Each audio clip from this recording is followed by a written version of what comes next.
dear, oh dear, oh dear.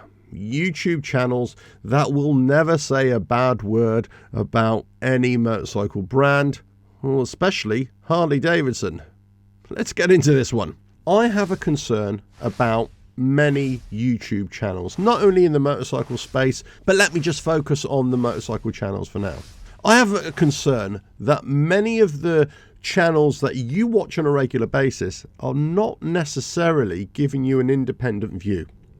And they're not necessarily telling you what you need to hear, and possibly only what you want to hear. And they're possibly only telling you these things so that they can keep in the good graces of a motorcycle manufacturer or a local dealership.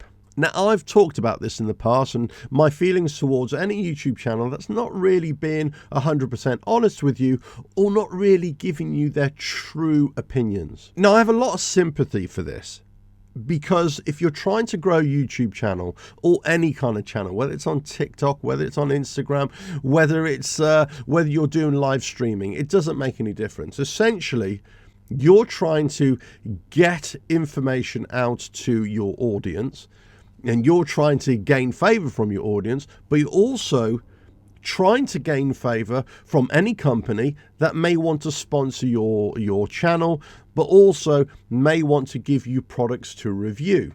The more you can do that, the greater potential to earn money. You can become an influencer. So I get that.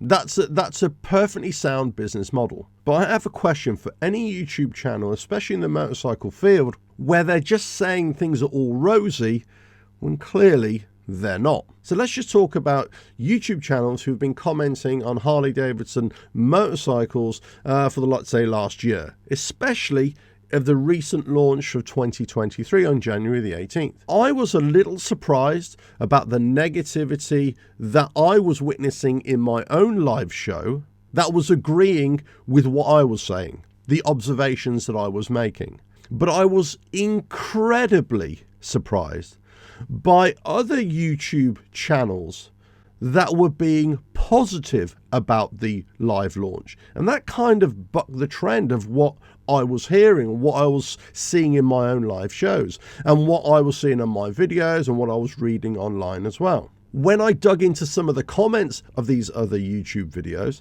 I was surprised at how many people were really positive about it. So that got me wondering, are people really positive, or are they just operating in some kind of echo chamber?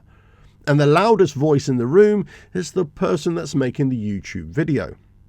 They're saying how positive it is. We can't wait to get these bikes. We can't wait to ride them. We can't wait to review them. It seems like they're looking great. They got great colors and everything like that. So there's lots of positivity, but they're missing a vital element here. And that's the value in these products, or the value in these motorcycles from Harley Davidson. And not only that, the quality, or the length, or the amount of information that was actually coming out of that model launch. Many motorcycles were missed. It was a half-hearted attempt to show us even the anniversary models, and it was a very short presentation. So the negativity started building up.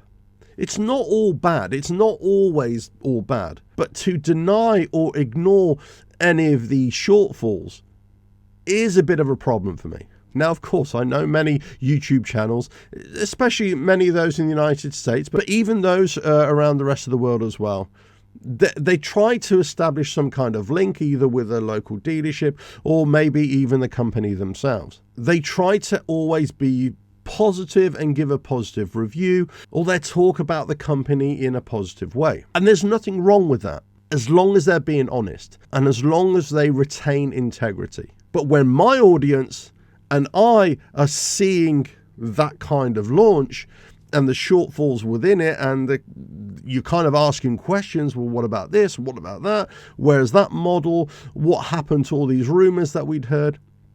And there's nothing there. And you're hearing opposite views from other channels, and you're kind of wondering what's going on here.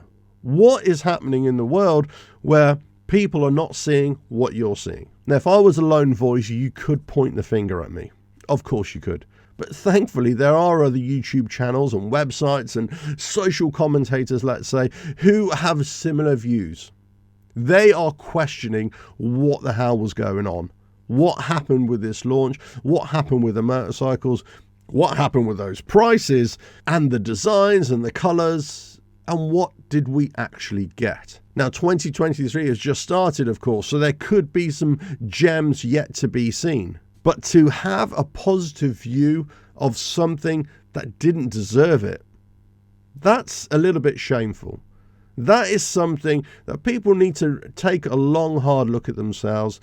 And YouTube channels, possibly for 2023, really need to be a lot more focused on the truth and less on just gaining favor with even their own audience, or certainly with any kind of dealership or a manufacturer, or maybe even just trying to garnish some kind of brand deal. The truth is always the most important thing. Let us know your thoughts, and I'll catch you again. Bye now.